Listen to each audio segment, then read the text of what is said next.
মই সমীৰণ আৰু এই মুহূৰ্তত টাইমেটৰ সমূহ দৰ্শকক দিব বিচাৰিছো এটা ৰাজনৈতিক খবৰ আৰু যেহেতু বিটিসি নিৰ্বাচনৰ চৰকাৰ সন্দৰ্ভত ন্যায়ালয়ে স্থগিতাদেশ জাৰি কৰিছে আৰু স্থিতাৱস্থা বাহিৰ ৰাখিছে তৎসত্ত্বেও এটা কথা উল্লেখ কৰিছে ন্যায়ালয়ৰ পৰা কোনো ধৰণৰ বিপদ নহয় প্ৰমোদ বড়োৰ আমি জনাই আছো সেই খবৰ ন্যায়ালয়ৰ পৰা কোনো ধৰণৰ বিপদ নহয় প্ৰমোদ বড়োৰ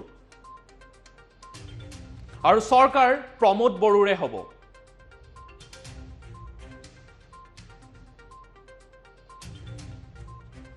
কাম কৰি যাব পাৰিব প্ৰমোদ বড়োৰ পৰিষদে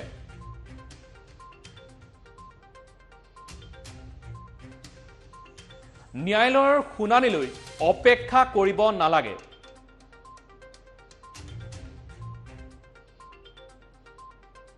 হাগ্ৰামাই কোনো পধ্যে গ্ৰহণ কৰিব নোৱাৰে চৰকাৰ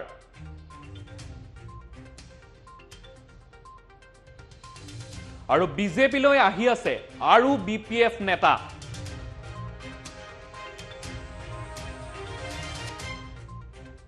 ন বিজেপি নেতা বিশ্বজিৎ দৈমাৰীৰ এই মন্তব্য যেহেতু বিটিসি নিৰ্বাচনৰ চৰকাৰ সন্দৰ্ভত বৰ্তমান স্থিতাৱস্থা বাহাল আছে সেই সময়তেই এটা কথা উল্লেখ কৰিছে যে ন্যায়ালয়ৰ পৰা প্ৰমোদ বড়োৰ চৰকাৰৰ কোনো ধৰণৰ বিপদ নহয় আৰু চৰকাৰ প্ৰমোদ বড়োৰে হ'ব বুলি উল্লেখ কৰিছে এই মুহূৰ্তত বিশ্বজিৎ দৈমাৰীৰ মন্তব্য আছে আমি মন্তব্য শুনাই ল'ব বিচাৰিছো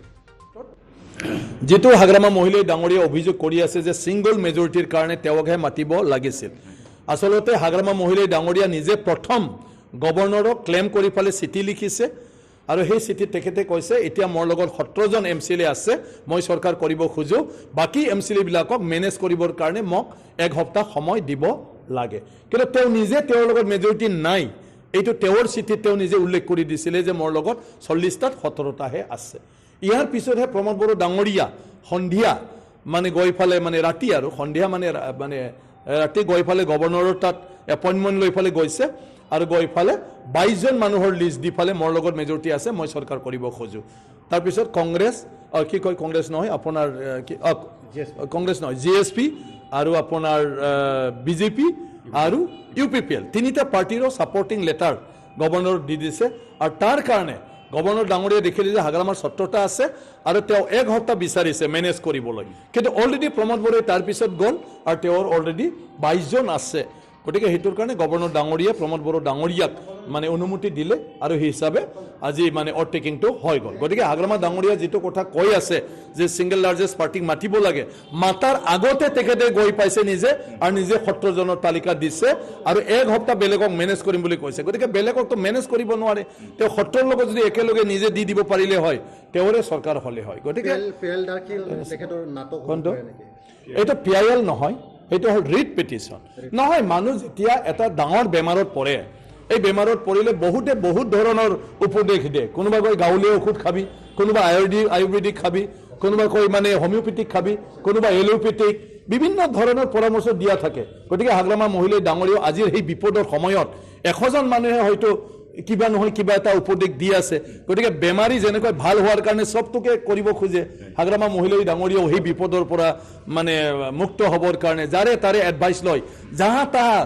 বস্তু কৰি আছে যেটো সব বিৰোধী নিজে কোৰ্টত এতিয়া ক'ব লাগিব যে হাগ্ৰামা মহিলাই ডাঙৰীয়া বেআইনীভাৱে 3বাৰ কিয়নো চিভ হৈ গ'ল এই প্ৰক্ৰিয়াত গতিকে তেওঁহে জবাব দিব লাগিব এতিয়া কোৰ্টত নাই কোনো সমস্যা তেনেকুৱা হোৱা নাই হাগ্ৰামা মহিলাই ডাঙৰীয়া পিটিশন এটা দিছে ৰিট পিটিশন গতিকে সেই ৰিট পিটিশনত যেহেতু কোৰ্টে অৱগত নহয় যে বিটিসি ৰুলবিলাক কি সেইকাৰণে কোৰ্টে এটা অৰ্ডাৰ দি দিছে যে বৰ্তমান যি হল ষ্টেটাছ কো বুলি কয় ষ্টেটাছ কো মানে বৰ্তমান যেনেকৈ আছে তেনেকৈ থাকিব লাগে গতিকে প্ৰমোদ বড়ো ডাঙৰীয়া ইএমসকল সবে কাম কৰি আছে আৰু কাম কৰিব পাৰে কিন্তু নতুনকৈ কাকো অড লোৱাব নোৱাৰে আৰু হেতুৰ কাৰণে মানে আজি অলৰেডি আমাৰ বিটিসিত হ'বলগীয়াটো হৈ গ'ল প্ৰটেম স্পিকাৰো অড ল'লে আৰু বাকীখিনিও ল'লে গতিকে ইয়াত কোৰ্টে কিবা দিলেও তাত কোনো অসুবিধা নহয় আৰু কোৰ্টৰ যেটো গ্ৰাউণ্ডত কেছ দিছে সেই কেছত তেওঁলোকে জিকিব নোৱাৰে মই ভাবো কাৰণ বিটিসি জন্ম হোৱাৰ পিছৰে পৰা পৰম্পৰাগতভাৱে এই সিস্টেমতে চৰকাৰটো হৈ আহিছে আৰু যত হাগ্ৰামা মহিলাই ডাঙৰীয়া স্বয়ং নিজে তেনেকুৱা ধৰণৰ গভৰ্ণৰৰ ওচৰত তেওঁৰ মানে মেজৰিটি দেখুৱাই তেওঁ অড লৈ আহিছে গতিকে তেওঁ যেটো কথা আজি অভিযোগ আনিছে হেতু হল কাৰ্বি আংলং এনসি হিলছৰ কথা তো Karbi Anglong NC Hills to amendment কৰি ফালে বিটিসি তো গঠন কৰা হৈছে আৰু বিটিসিৰ বডলেণ্ডৰ ক্ষেত্ৰত আপোনাৰ 7 শিডিউল ইণ্ডিয়ান কনষ্টিটিউশ্যনৰ 7 শিডিউলত যিটো ক্ষমতা প্ৰদান কৰা আছে ৰাজ্যবিলাকক সেই ক্ষমতাটোকে BTCটো দিছে আৰু যি ক্ষমতাক যদি আপুনি মানে কি কয় প্ৰয়োগ কৰিব যায় ব্যৱহাৰ কৰিব যায় তেতিয়া তাত কিছুমান নিয়মাৱলী আইন কানুন বনাব লাগে থাকিব লাগে আৰু হেতুৰ কাৰণে কাৰ্বি আংলঙৰ এনচিএলছত এছেম্বলি নাই কিন্তু বডোলেণ্ডত এছেম্বলি দিয়া হৈছে গতিকে সেই হিচাপে বডোলেণ্ডৰ আমাৰ স্পিকাৰ ডেপুটি স্পিকাৰ আছে গতিকে সেই এছেম্বলিত আমাৰ বিভিন্ন ৰুল ৰেগুলেশ্যন একবিলাক তাত মানে বিল আনা হয় বিল পাছ কৰা হয় তাৰপিছত আইনটোত পৰিণত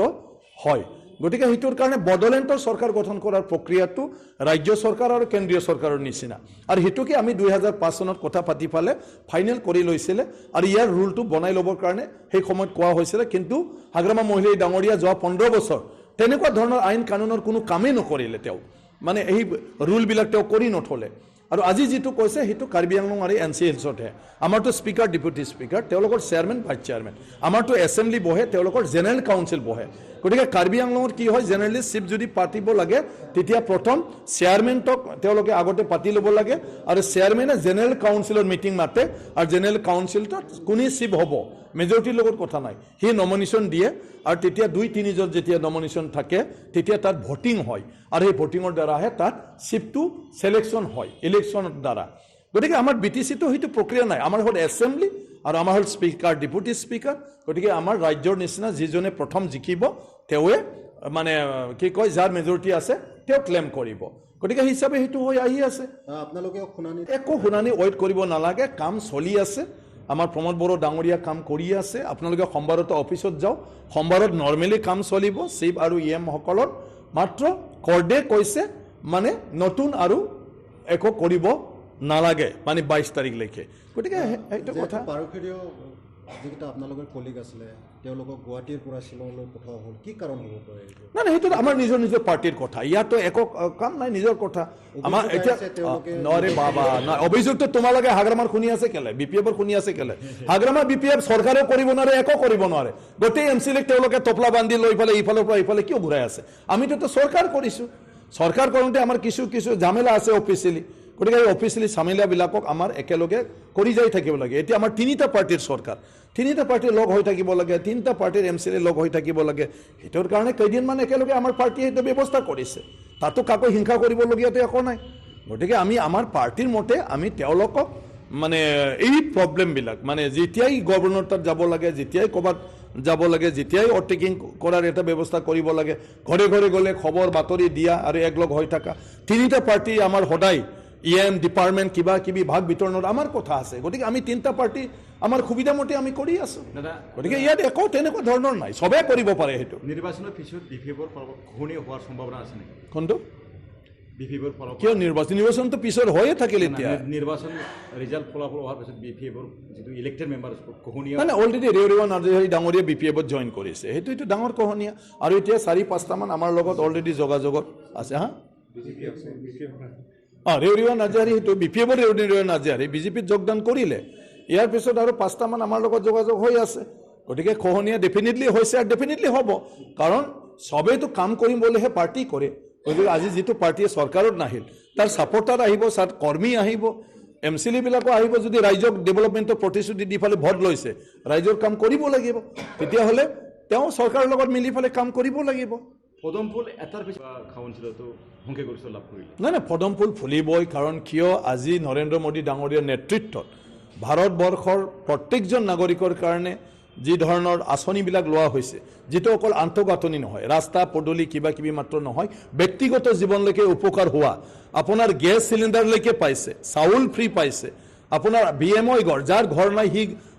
ঘৰ পাইছে আপোনাৰ বিধৱা পেঞ্চন পাইছে আপোনাৰ বৃদ্ধ পেঞ্চন 100% আগৰ কংগ্ৰেছৰ নিচিনা নহয় যে গাঁওখনত 10টা যদি বুঢ়া বুঢ়ী থাকে 2জনহে পাব এনেকুৱা নহয় এতিয়া 100% কৃষক প্ৰত্যেকজন কৃষক যাৰ মাটি বাৰী আছে তেওঁলোকে 6000 কৈ প্ৰত্যেক বছৰি পাবে এতিয়া অৰুণোদয়ৰ কাৰণে প্ৰত্যেকটা দুখীয়া মানুহে 830 টকাকৈ মাহত মানে পইচা পাব প্ৰত্যেকটা সেলফ হেল্প গ্ৰুপ বিলাকে আজি তেওঁলোকে গাঁৱত কাম কৰি থাকিবৰ কাৰণে ৰিভলভিং ফাণ্ড 25,000 টকা ইয়াৰ পিছত 50 ইয়াৰ পিছত 1 লাখ তাৰপিছত বেংক লোন লৈকে গতিকে অজস্ৰ মানে আঁচনি আছে আপোনাৰ বেমাৰ আজাৰৰ ক্ষেত্ৰত ডাঙৰ ডাঙৰ যদি বেমাৰ হয় মাটি বাৰী যাতে বিক্ৰী কৰিব নালাগে তাৰ কাৰণে আয়ুষ্মান ভাৰত আঁচনি আছে আপোনাৰ অটল অমৃত যোজনাৰ আঁচনি আছে গতিকে ইমানখিনি ব্যক্তিগত জীৱন উপকৃত হোৱা এই দলক সহযোগ নকৰি কোন আৰু একো কৰিব নোৱাৰা দলৰ লগত থাকিব গতিকে সেইটোৰ কাৰণে বিজেপিলৈ আহিছে বিজেপিত এনেই অহা নাই যে বিজেপিৰ যেটো নৰেন্দ্ৰ মোদী ডাঙৰীয়াৰ মানে আজি